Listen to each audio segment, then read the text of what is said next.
दो सब भला। उत्तर प्रदेश की राजनीति में कल वो हुआ जिसकी लोगों ने उम्मीद नहीं की थी। लोग ये बात मान के ही नहीं चल रहे थे कि ऐसा भी हो सकता है। भारतीय जनता पार्टी ये बात मानकर चल रही थी कि अब उत्तर प्रदेश की 80 लोकसभा सीटों में से 80 पर वो जीत दर्ज करेगी। लेकिन भारतीय जनता पार्टी के सारे सपनों पर, सारे अरमानों पर पानी फिर गया दोस्तों। जिस तरह से राहुल गांधी और अखिलेश यादव एक साथ आए हैं, उसने भारतीय जनता पार्टी की उम्मीदों पर पानी फेर दिया है। लेकिन सिर्फ इतना ही नहीं कि गठबंधन हो गया।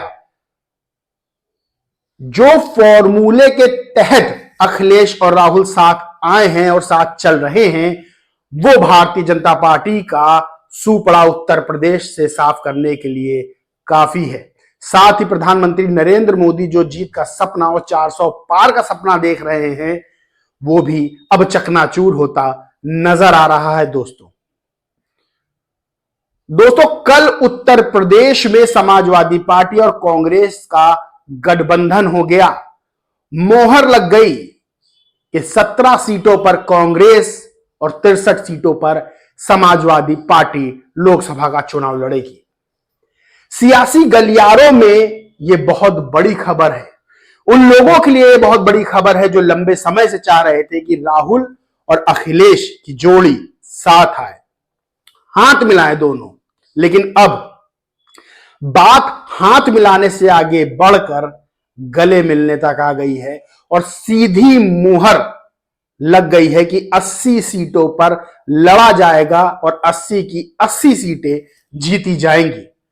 और यह अब होता भी दिखाई दे रहा है, क्योंकि गठबंधन तो सिर्फ एक खबर है, लेकिन उससे बड़ी खबर वो ये है कि जिस मुद्दे पर अखिलेश यादव और राहुल गांधी चुनाव लड़ रहे हैं, उसने भाजपा के माथे पर चिंता की लकीरों को गहरा कर दिया है दोस्तों, गहरा कर दिया है। एक तरफ किसानों का मुद्दा, दूसरी तरफ बेरोजगार नौजवानों का मुद्दा, जिसको लेकर राहुल गांधी और अखिलेश यादव साथ चल रहे हैं।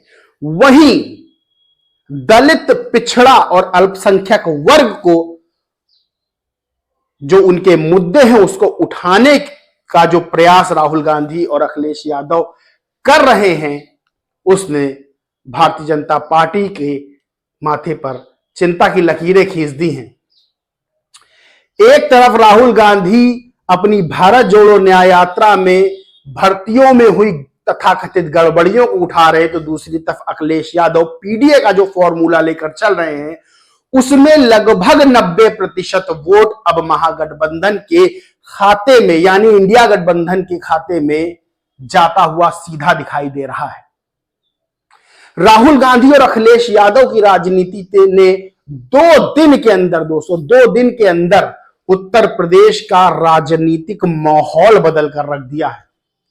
जिस तरह से भारत जोड़ो न्याय यात्रा में राहुल गांधी लगातार नौजवानों का मुद्दा उठा रहे हैं, चाहे 69,000 शिक्षक भर्ती हो, चाहे यूपी पुलिस भर्ती हो, और अखिलेश यादव जब जब मीडिया के सामने आ रहे हैं तब तब वो पीडीए का फॉर्मूला बता रहे हैं कि किस तरह से पीडीए को न्याय दिलाया जा सकता है।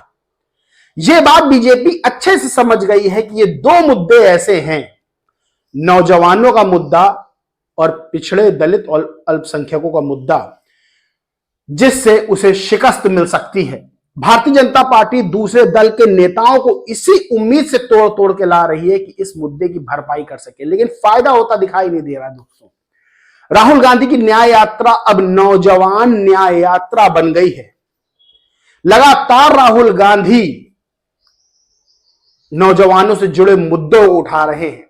राहुल गांधी ने कल ट्वीट किया और लिखा कि 69,000 शिक्षक भर्ती का मुद्दा उठाते हुए ट्वीट किया और लिखा कि यूपी का 69,000 शिक्षक भर्ती घोटाला भाजपा की आरक्षण विरोधी मानसिकता का सबूत है। बेसिक शिक्षा नियमावली 1981 और आरक्षण नियमावली 1994 को ताक पर रखकर भाजपा सरकार ने दलितों और पिछड़ों का हक उनसे छीन लिया। पीड़ित छात्र मुझसे मिले और बताया कि इस भर्ती में ओबीसी वर्ग को 27% की जगह मात्र 3.86% आरक्षण मिला और एससी वर्ग को 21% की जगह मात्र 16.6% आरक्षण मिला। ये अनियमितता लगभग 19,000 पदों से जुड़ी है और मूल सूची न बनाना इस पूरी भर्ती प्रक्रिया को संदेह के घेरे में लाता है।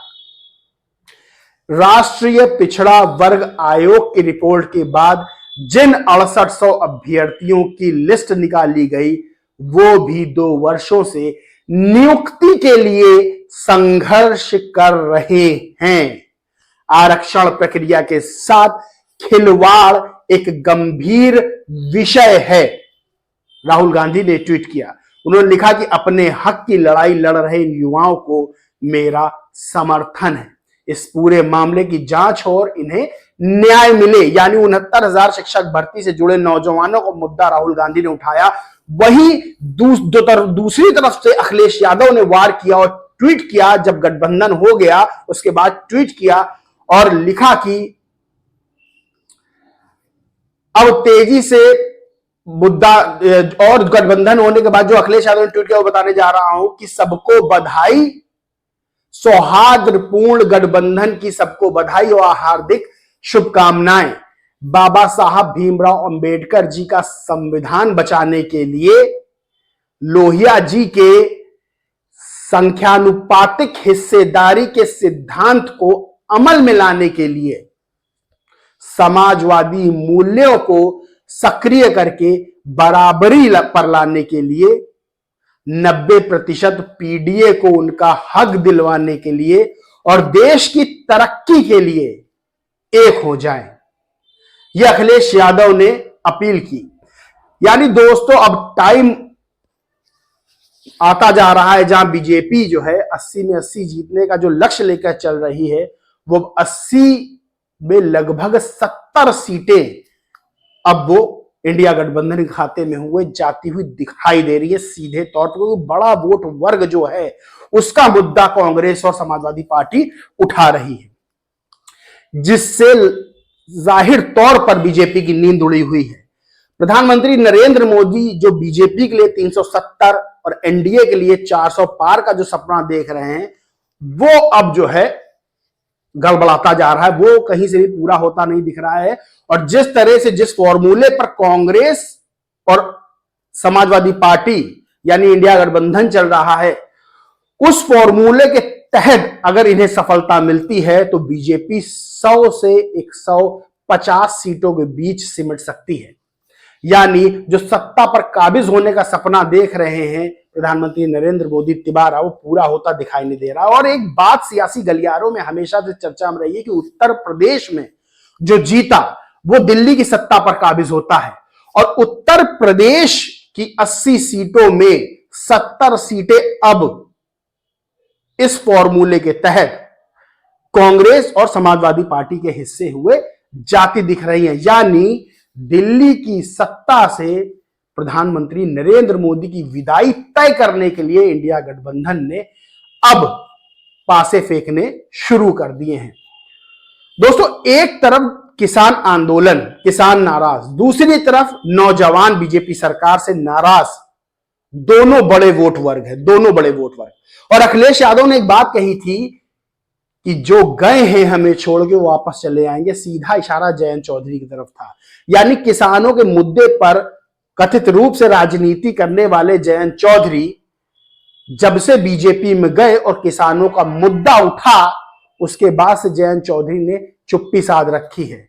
माना जा रहा है कि जयंत चौधरी खुश नहीं हैं, क्योंकि जिस तरह से किसानों पर आंसू गैस के गोले दागे जा रहे हैं, जिस तरह से बैरिकेड लगाए गए, उससे जयंत चौधरी खुश नहीं है। और अखिलेश यादव ने एक संकेत दे दिया है कि जो हमें छोड़ के गए थे वो वापस चले आएंगे। यानी जयंत चौधरी भी अब इस इंडिया गठबंधन में वापस आ सकते हैं। और सोचिए अगर 3 युवाओं की जोड़ी अखिलेश, राहुल और जयंत चौधरी आ गए साथ, तो फिर उत्तर प्रदेश में बीजेपी की दाल नहीं गलनी है। दोस्तों इस पूरे मामले पर आपका क्या मानना है, क्या सोचना है, कमेंट करके जरूर बताएं। वीडियो अच्छा लगा हो तो लाइक करें, खूब शेयर करें और दोस्तों चैनल को सब्सक्राइब करना और बेल आइकन दबाना बिल्कुल ना भूलें। जय हिंद, जय भारत दोस्तों।